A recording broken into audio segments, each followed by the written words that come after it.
자, 오늘 본문은 베드로 1장에서도 나오고 지금 에베소서 6장을 보았습니다. 자, 성도는 왜 마음에 근신을 해야 하는가? 왜 마음에 근신을 해야 되는가? 이에 대해서 오늘 말씀을 같이 함께 나누기를 원합니다. 자, 마음에 근신해야 할 이유는 예수 그리스도께서 나타나셔서 은혜 주실 것을 온전히 바라기 때문에. 그러니까 다시 설명하자면 우리의 삶 속에 예수님이 나타나셔야 되거든요.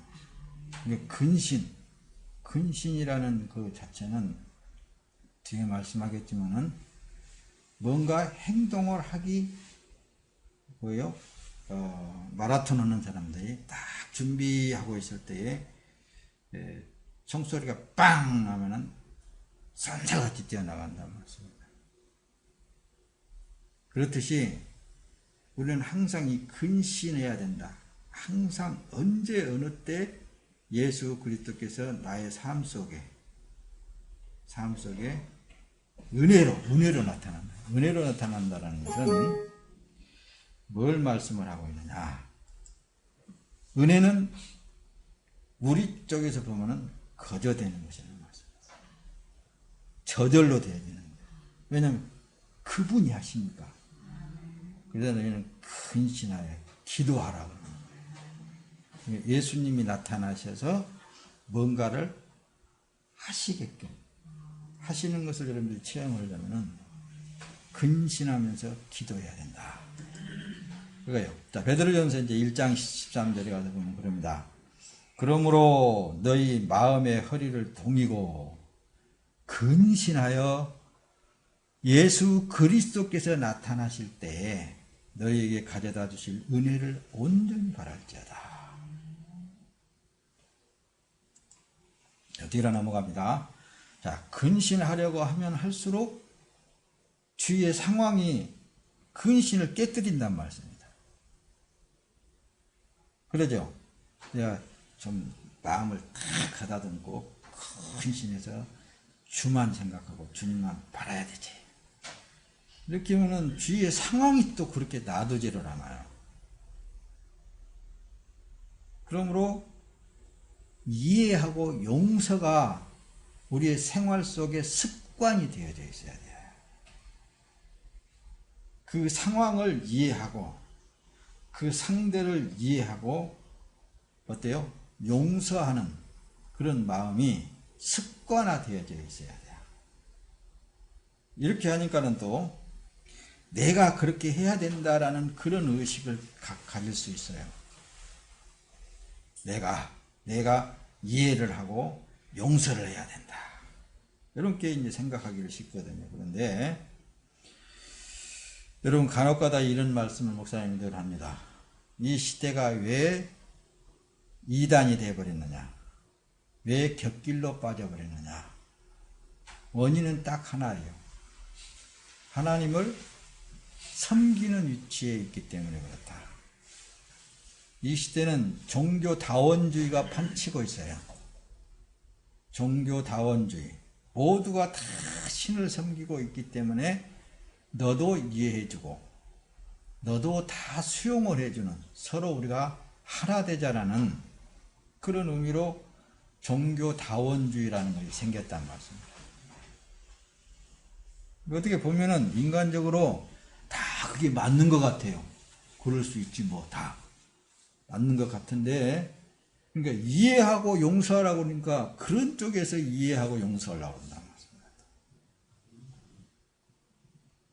말씀입니다. 가장 중요한 것은 뭐냐?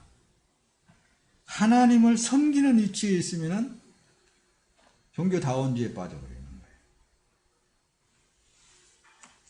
그러나 그럼 하나님을 섬겨야 되지 않겠는가 이렇게 마음들을 갖고 들을 수 있는데 이 시대에는 하나님과 나와 하나 되는 거예요. 한 몸이 되는 거예요. 연합이 되어지는 거란 말씀입니다.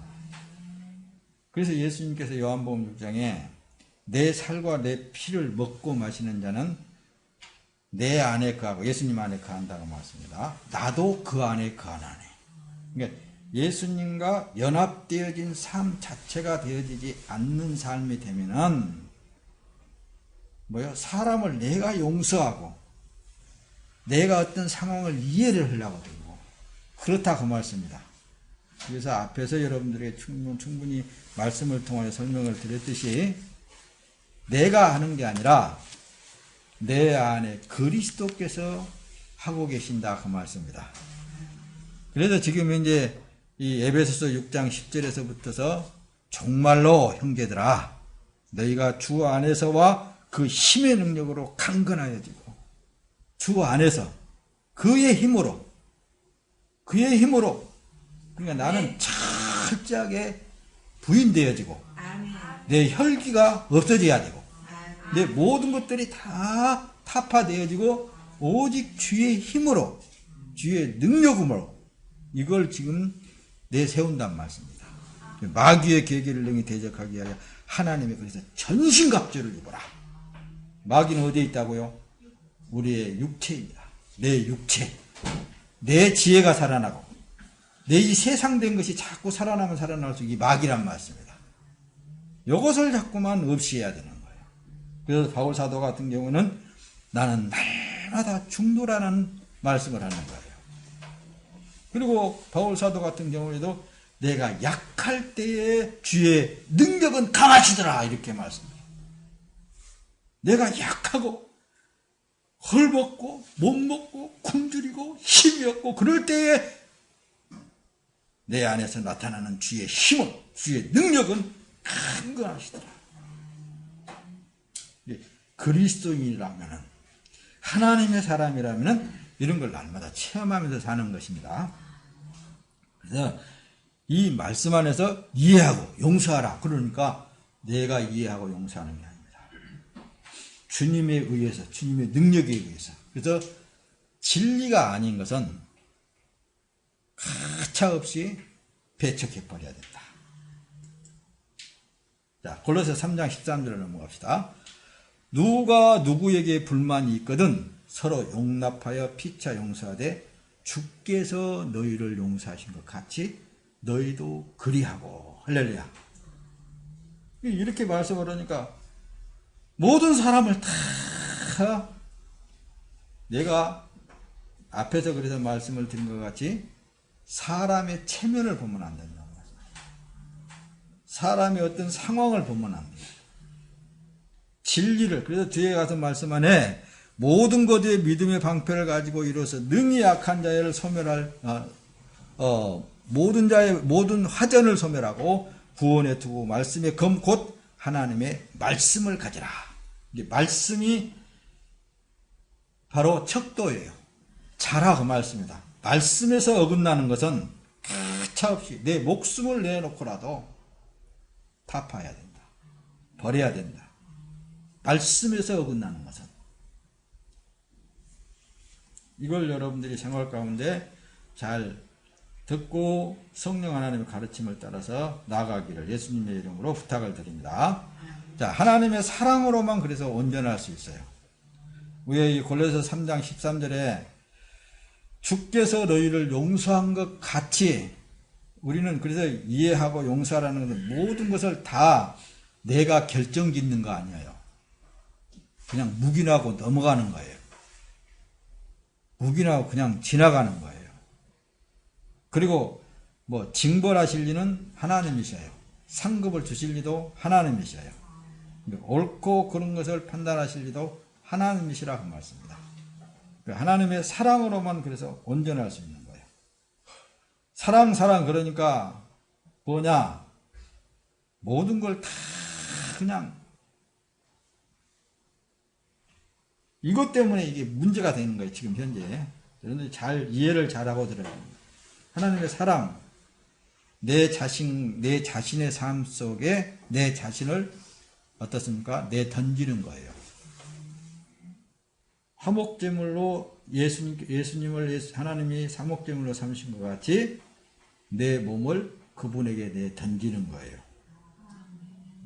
줘버리는 거란 말씀입니다. 그 사랑을 말하는 거예요. 자, 골로새 3장 14절 이 모든 것 위에 사랑을 더하라. 이는 온전하게 매는 띠니라. 자, 본문 내용의 말씀을 또 다시 들어갑니다. 그런즉 서서 진리로 너희 허리띠를 띠고 의의 흉배를 붙이라. 그런 거예요. 진리로. 그러니까 내가 살아도 주님을 위한 것이고 죽어도 주님을 위한 것이다. 또 사나 죽거나 내가 주님의 것이다. 이것이 완벽하게 되어지는 삶 속에야만이 온전한 하나님의 사랑에 의해서 자신이 희생되어지는 거예요. 자, 말씀을 띄웁시다. 근신이란 행동에 대한 준비를 상징하는 거라니.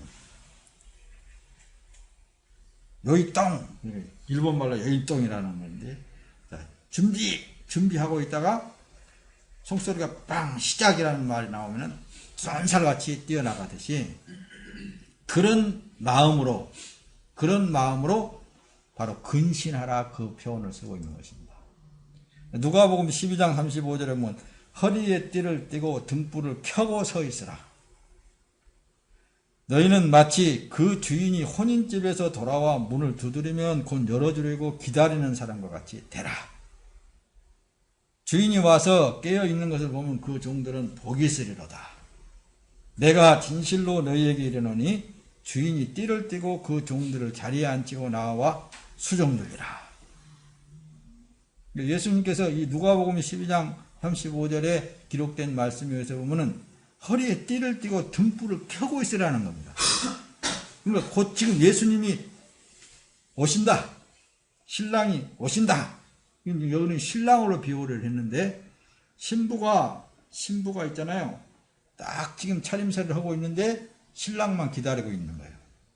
신랑이 문을 두드리면 금방 열어주려고 하는 마음, 준비하는 마음, 주님이 부르시면은 나는 가야 한다라는 그 마음. 언제 어느 때고 이 세상은 아니에요. 이 세상은 우리 집이 아니란 말씀입니다. 주님이 부르면은 언제든지 우리가 할렐루야 하면 하고 부름받을 수 있는 그런 마음. 이 준비 상태를 말씀하는 거예요. 근신한다라는 것은. 자, 사도행전에 보면 그렇습니다. 이에 대하여 베드로가 지금 이제 복음을 전하다가 옥에 갇혔습니다. 근데 옥에서도 지금 이제 어떤 상태에 있었느냐 하면은 양쪽에 찾고 그러니까 쇠사슬로 양팔을 다 묶고 다리도 묶어놓고 그리고 옥을 튼튼히 지키고 있단 말씀입니다. 그런데 쇠사슬에 딱 매여 있는데 어떻습니까? 바울 사도는 하나님만 바라보고 이제는 나는 갑니다. 뭐 그런 마음을 먹었든지 아니면은 뭐 어떻게 주님이 나타나시면은 되는 거예요. 그런 마음으로 꽁꽁 묶여있는 상태, 사면에 딱 막혀있는 상황 속에 주님을 바라본단 말씀입니다. 그런 때 호련히 주의 사자가 나타나서 어떤 옆구리? 베드로의 옆구리를 툭 차면서 급히 일어나라. 그러니까 자꾸 다 채워졌던 것이 다 끌어지고 이 말씀은 언제 어느 때 우리에게 주님이 나타나셔서 나를 불러갈지 모른다. 또 삶 속에 언제 어느 때 무슨 일을 일어날지 모른다. 항상 주님이 나타나실 것을 고대하면서 생활하는 삶이 성도의 근신이라고 말씀입니다. 우리가 이 말씀만 듣고 그냥 지나가 버리는 건 안 돼요. 생활 속에 이것이 습관화되어져야 된다는 것입니다. 항상 주님을 기다리는 하나님의 사람은 항상 주님의 평안이 있어야 마귀를 이기는 거예요. 평안이 없으면 안 되는 거예요. 그래서 말씀에도 기록합니다. 골로새 3장 15절에 가서 보면은 그리스도의 평강이 너희 마음을 주장하게 하라. 너희는 평강을 위하여 한 몸으로 부르심을 받았나니 너희는 또한 감사하는 자가 되라. 평안하려면 항상 어떻습니까? 주님께서 하시는 일들을 기억하면서 늘 감사해야 돼요. 감사 외에 우리는 할 말이 없어요. 주님 앞에. 그러니까 그런다 그랬지 그냥 초기 때는 하나님 이렇게 해주시고 저렇게 해주시고 이것도 주시고 저것도 주시고 그런다 할지라도 하나님의 은혜를 받아서 자기 죄를 깨닫고 나면 나는 살아날 수 없는데 주님이 나타나셔서 너는 내가 피로 너를 정결케 하고 너는 나와 함께 같이 살자. 그런 이후로는 주님 앞에 구할 것이 뭐가 있어요? 좋은 사람 나는 예수님의 십자가에 흘리신 보혈로 씻어냈다라는 것은 함께 죽었다고 말씀입니다. 내 안에 새 생명 되신 예수 그리스도가 들어와서 사신다고 말씀입니다. 그분이 사신 그 삶 속에 내가 뭘 더 이상 구할 것이 뭐가 있겠습니까? 육체에 남은 때의 삶을 그냥 드리는 일밖에 없다고 말씀합니다. 주님이 이 몸을 핏값으로 샀으니 주님의 소유물 아닙니까? 오늘도 주님이 나타나셔서 주님이 이 몸을 통해서 뜻을 이루시옵소서. 여기도밖에 없어. 그래야 마음이 평안하다고 말씀입니다. 뭔가를 내가 주님 앞에 뭔가를 취하해서 막 아직도 뭔가 자기 욕구를 막 채워보려고 하면 할수록 평강이 없습니다. 온전한 주님 안에서의 감사가 있을 때에만 평안을 누릴 수 있다고 말씀입니다. 자, 주님의 평안을 누리면 모든 염려를 다 주님께 내려놔 버려야 돼요. 세상에 육에 관련되어 있는 모든 삶은 다 맡겨버려야 돼요. 이것이 믿음으로 사는 삶인 거예요. 나는 할 수 없으니까. 숨을 쉬게 하신 이도 하나님이시더라고요. 때로는 목사님은 아침에 갑자기 이 숨이 막 그냥 안 쉬어지는 거예요. 그래서 밖으로 뛰어나갔잖아요. 밖으로 뛰어나가서 막 그냥 억지로 숨을 막 들이키니까 이게 좀 살아나더라고. 그런 걸 저기 할 때, 숨 쉬게 하신 이도 하나님이시더라. 그러니까 생명을 들이키게 하신 이도 하나님이셔. 우리는 우리 자신에 의해서 이게 속에 있는 이 심장이 뛰는 이것도 성령 하나님에 의해서 되어지는 거예요. 이게 뭐 하나를 주님 앞에 안 맡길 안 맡길 수가 없는 거예요. 다 주님 앞에 내려놔야 돼요. 그러니까 기도를 안 하자니 안 할 수가 없잖아요. 뭐든지 주님 앞에 내려놓고 거기다가 이제 하고 있는 내가 살고 있는 삶 속에 감사가 나온다는 말씀입니다. 그리고 온전한 주님의 행하시는 그 일에 대해서 감사하는 거예요. 그래서 베드로전서 5장 7절 너희 염려를 다 주께 맡기라. 이는 그가 너희 돌보십니다. 그분께서 우리를 돌보신다 그 말씀입니다. 그래서 베드로전서 5장 8절에는 근신하라 깨어라 너희 대적마귀가 우는 사자같이 두루 너희 다니며 삼킬 자를 찾나니 너희는 믿음을 굳게 하여 그를 대적하라.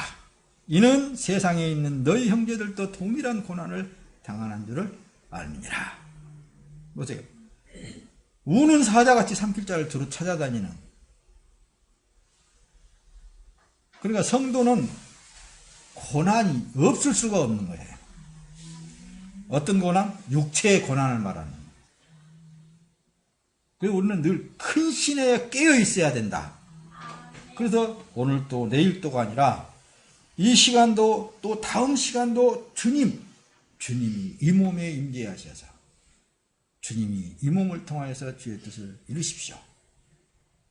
날마다가 아니라 시간마다 분초마다 그분에게 내려놓는 삶. 성도의 고난이 근신하고 깨어있는 삶을 살 수 있도록 성령 하나님께서 고난도 주신다는 말씀입니다.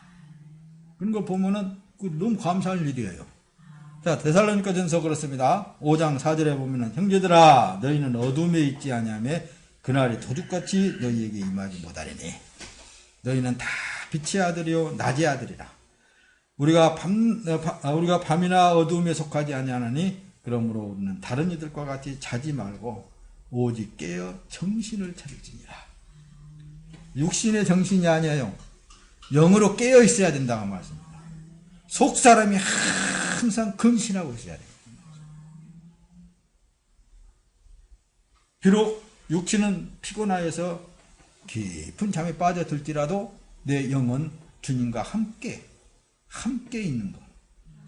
성도가 당하는 모든 삶은 하나님의 그래서 사랑에서 나온 거예요. 사랑에서, 하나님의 사랑에서. 디모데후서 1장 8절 가서 볼까요? 그러므로 너는 내가 우리 주를 증언함과 또는 주를 위하여 갇힌 자 된 나를 부끄러워하지 말고 오직 하나님의 능력을 따라 복음과 함께 고난을 받으라.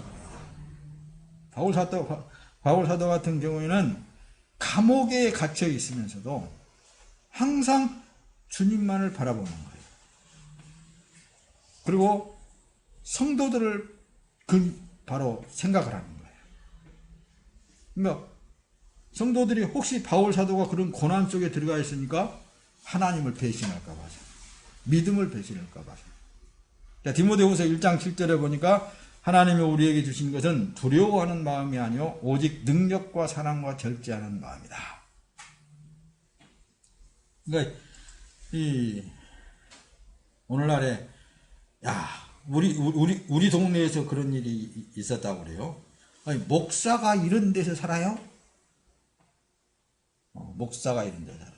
목사는 그러니까 큰 아파트 그냥 부자로 잘 살아야 되는데 왜 이렇게 쪼질구질은 서민 아파트에 사는가? 그 사람은 그러겠죠. 그러니까 세상 환경을 보고 신앙생활하는 사람들이기 때문에 그러는 거예요. 목사가 고난받고 목사가 참 힘들게 살면은 어때요? 목사도 그러더라 이렇게 생각할까 봐서. 그러나 그런 것을 보고 세상 환경을 보고 낙심하지 말아라 그 얘기입니다. 그러나 너는 모든 일에 신중하여 고난을 받으며 전도자의 일을 하며 내 직무를 다하라. 네. 자, 사랑 안에 있으면 하나님의 사람으로 그래서 온전하게 되어져 가는 거예요. 사랑 안에 있다는 것은 하나님 안에 있는 것을 말하는 말이지. 내 자신이 하나님의 사랑 안에 있으면은 하나님께서 그 사람을 통하여서 사랑으로, 그러니까 자기가 없어지면 없어지는 것만큼, 비워지는 것만큼, 부인되어지면 부인되어지는 것만큼 하나님의 능력이 내 안에 들어오셔서 그 능력, 하나님의 모든 걸 나타나는 건 사랑에서 나타나는 거예요. 하나님은 사랑이시라 그랬잖아요. 요한일서 4장 16절에 보면은 하나님이 우리를 사랑하시는 사랑을 우리가 알고 믿었노니 하나님은 사랑이라. 사랑 안에 거하는 자는 하나님 안에 거하고 하나님도 그의 안에 거하시느니라. 이 말씀을 여러분들에게 간략하게 더 소개하겠습니다. 하나님 사랑 안에 거한다. 내가 어떻게 하나님의 사랑 안에 들어가느냐가 말씀입니다. 그분이 내 안에 계신다면은 내 이 겉에 있는 육신의 삶, 남은 삶 통해서 그분이 나타나야 된다는 거죠. 하나님 안에 거하고 하나님도 그의 안에 거하시느냐는 것은 혼연일체가 된 거랍니다. 한 몸이 되어졌는데 거기에 한 몸이 될 때 내 주장이 나오는 게 아니라 나는 없고 예수가 나와야 된다. 하나님이 나와야 된다. 하나님의 삶이 나와야 된다. 이게 바로 이제 이 말씀은 이렇게 설명을 하고 있는 거예요. 요한일서 4장 넘어가가지고 또 13절에 보면 그럽니다. 그의 성령을 우리에게 주심으로 우리가 그 안에 거하고 그가 우리 안에 거하시는 줄을 아느니라. 성령 하나님께서 임재되어진 사람만 하나님의 사랑이 내 안에 거하셔서 일하시는 것을. 그래서 자기 유익을 위해서 사는 삶이 아닙니다.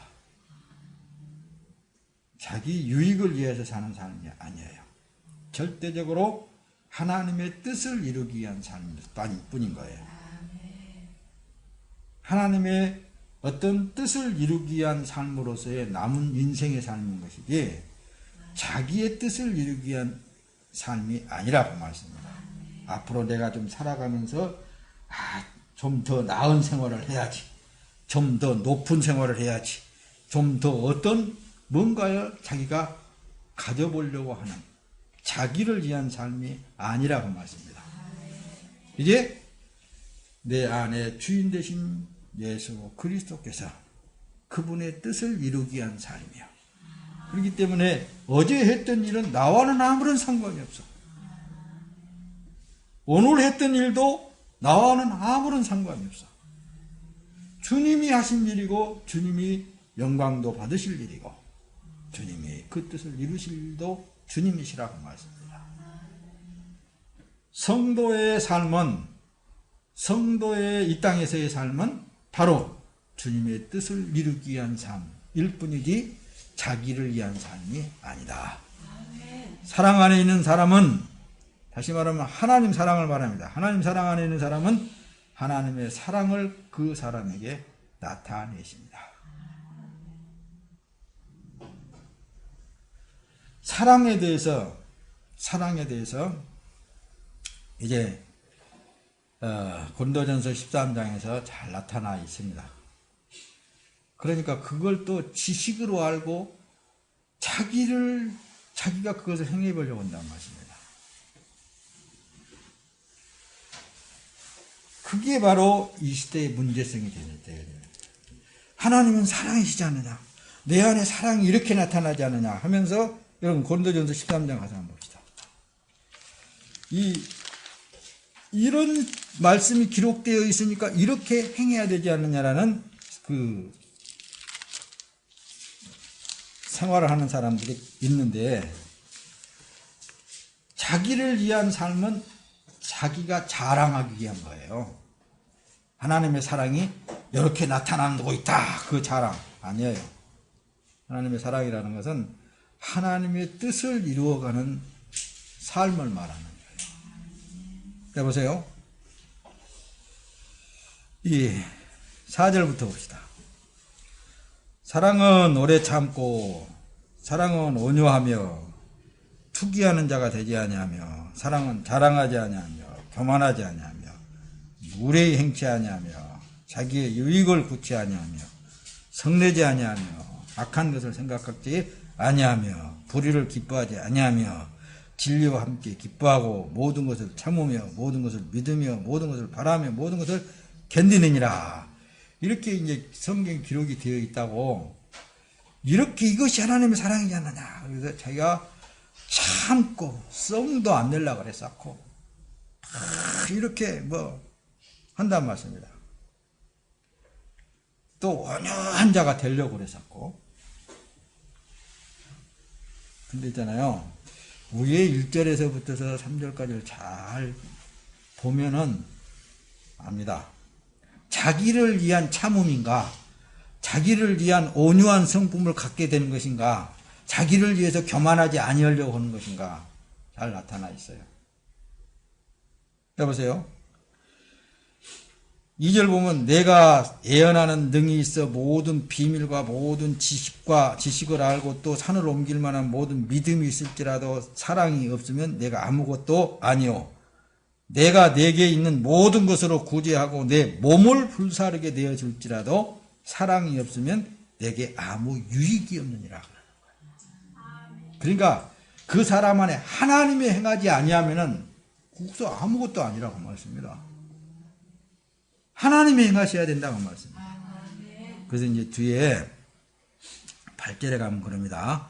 사랑은 언제까지든지 떨어지지 아니하고 예언도 피하고 방언도 고치고 지식도 피하리라. 우리가 부분적으로 알고 부분적으로 예언하니 온전한 것이 올 때에는 부분적으로 하던 것이 피하리라.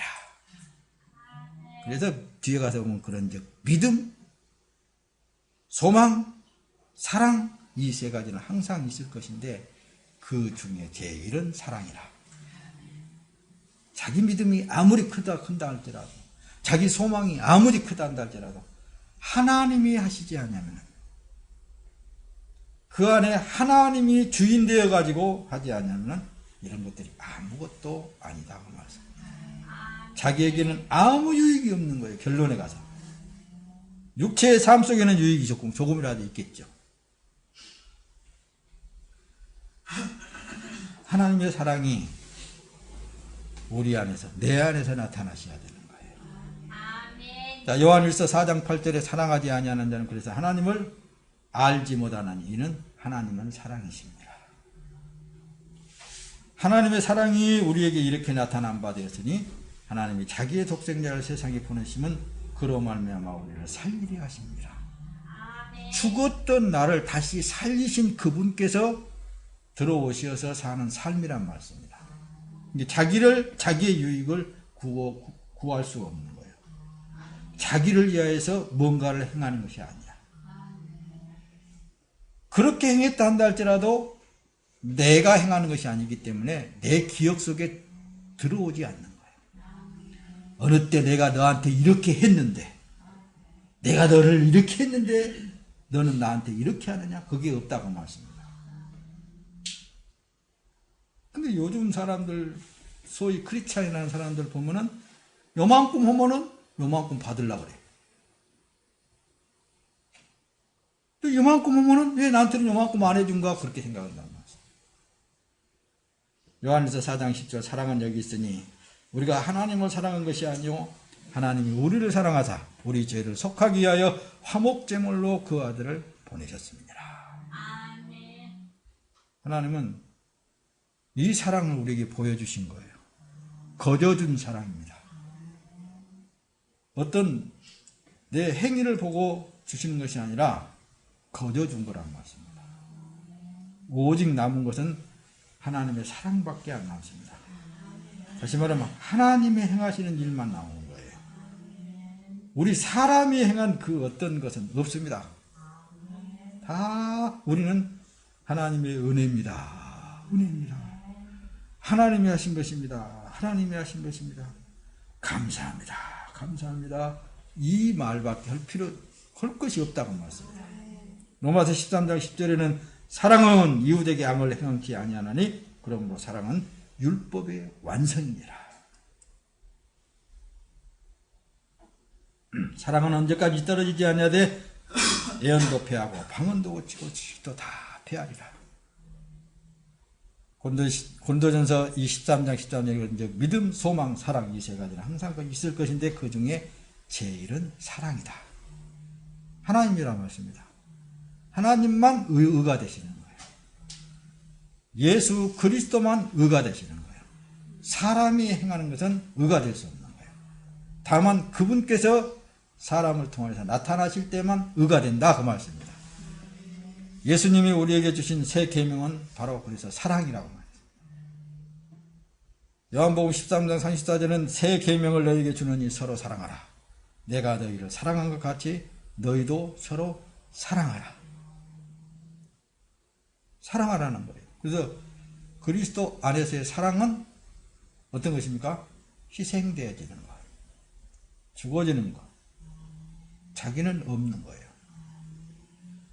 요한복음 15장 10절에 내가 아버지의 계명을 지켜 그의 사랑 안에 가는 것 같이 너희도 내 계명을 지키면 내 사랑 안에 가리라.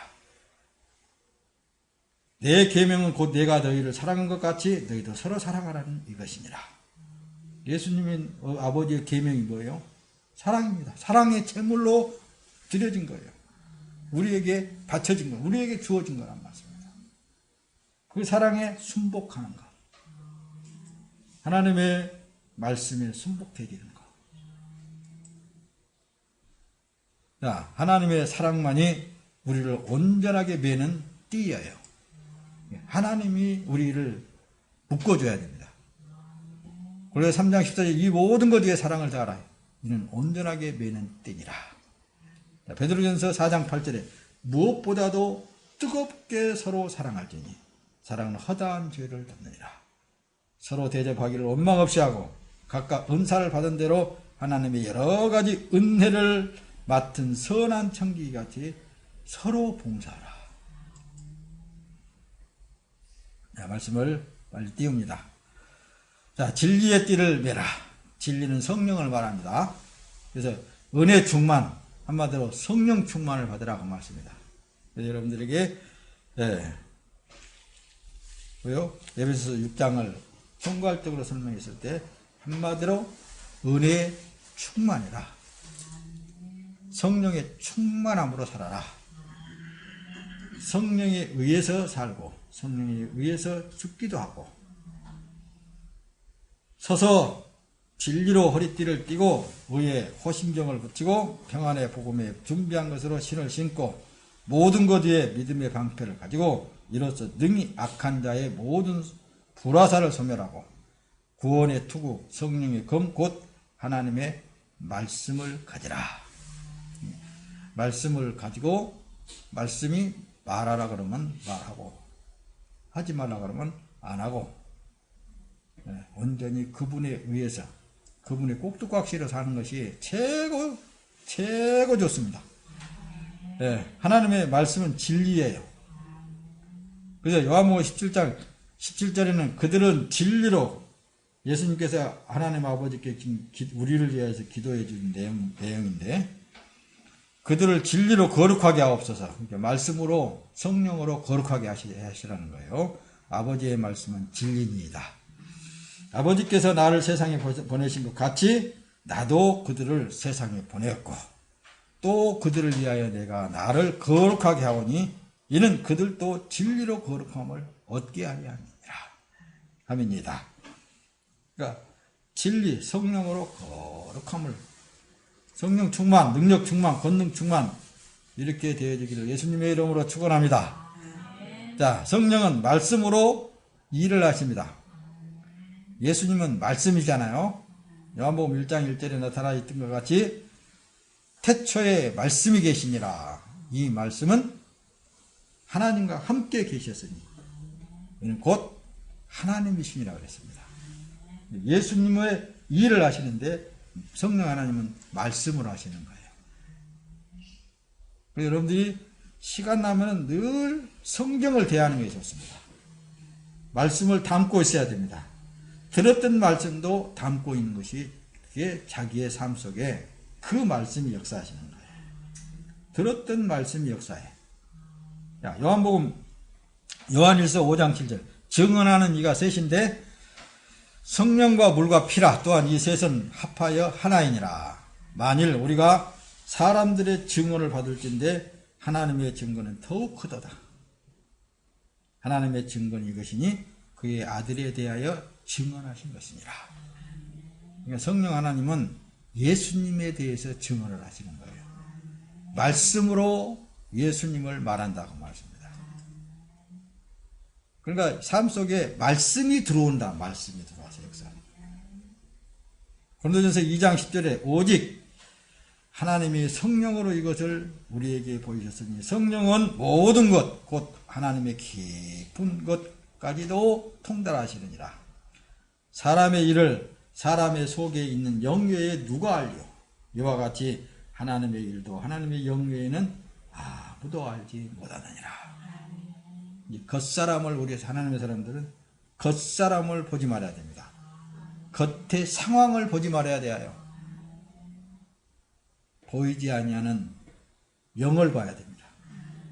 보이지 않는 세계를 봐야 돼요. 보이지 않는 그분의 능력을 우리는 봐야 돼요. 여러분들이 어떤 상황에 끌려 있다 한다 할지라도 하나님의 능력을 보아야 됩니다. 하나님이 하시고자 하면 능치 못함이 없다고 말씀합니다.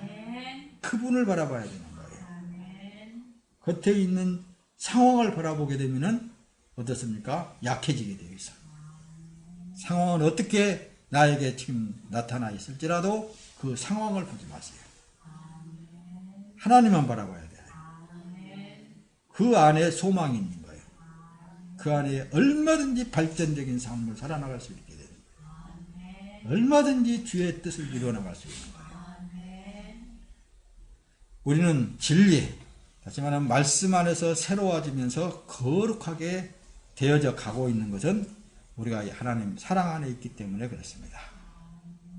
그래서 진리를 알지니 진리가 너희를 자유케 하리라. 성령의 충만함을 받아서 살면은 우리가 거룩해지게 되어져 있어요. 자, 에베소서 4장 22절에 보면은 너희는 유혹의 욕심을 따라 썩어져가는 구습을 따르는 옛사람을 그래서 벗어버리라고 합니다. 오직 너희의 심령이 새롭게 되어 하나님을 따라 의와 진리의 거룩함으로 지으심을 받은 새 사람을 입으라. 새 사람을 입으라. 내 스스로 새 사람을 입은 것이 아니라 우리는 오직 예수 그리스도의 은혜로 되어진 거예요. 그러니까 앞으로도 예수 그리스도의 은혜로만 되어질 수 있다는 거예요. 고린도전서 6장 11절에 너희 중에 이와 같은 자들이 있더니 주 예수 그리스도 이름과 우리 하나님의 성령 안에서 씻음과 거룩함과 의롭다 하심을 받았느니라. 예수 그리스도 안에 있으면 날마다 자기 자신 더러운 죄에선 다 벗어져 버리고 의가 되신 성령 하나님으로 말미암아 거룩해진다고 말씀입니다. 자, 진리의 성령으로 거듭나야 바로 성령의 열매를 맺는 성도가 되어지는 거예요. 그래서 끊임없이 우리 안에 여러분들 안에 임재하신 진리의 성령이 일을 하고 계신다고 말씀입니다. 에베소 1장 13절에 가서 보면 그렇습니다. 그 안에서 너희도 진리의 말씀 곧 너희의 구원의 복음을 듣고 그 안에서 또한 믿어 약속의 성령으로 인치심을 받았으니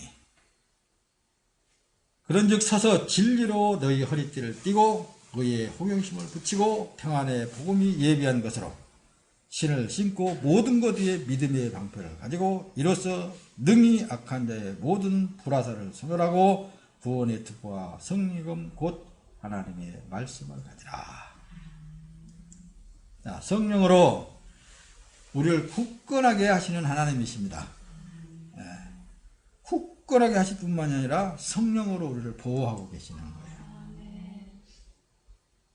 그러니까 여러분들이 남은 삶은 오직 하나님에 의해서 보호하심을 받고 살고 있는 그 삶이라는 것을 확실히 믿을 때에 두려움이 없습니다. 이 세상이 흉흉하고 이 세상이 그야말로 한치 앞을 내다볼 수 없는 그러한 세상이라 한다 할지라도 그 가운데서 하나님께서 우리를 보호하고 계신다는 말씀입니다. 그게 계시록에 잘 나타나 있어요. 그래서 계시록은 우리가 하나님의 자녀된 신분, 하나님 안에서 보게 되면 복음적인 거예요. 복음이요.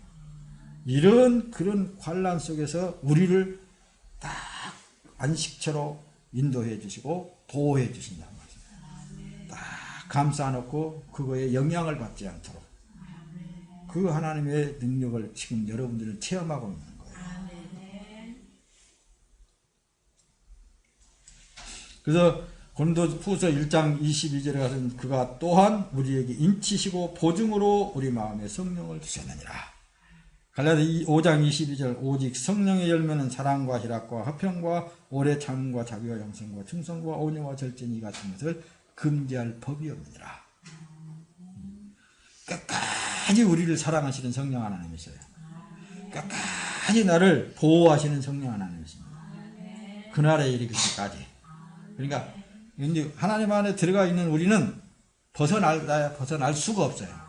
그분이 절대로 못 벗어나게 만들어요. 그러니까 은혜란 말씀입니다. 자, 결론으로 말씀드립니다. 너희 마음의 허리를 동이고 근신하여 예수 그리스도께 나타나실 때에 너희에게 가져다 주실 은혜를 온전히 바랄지어다.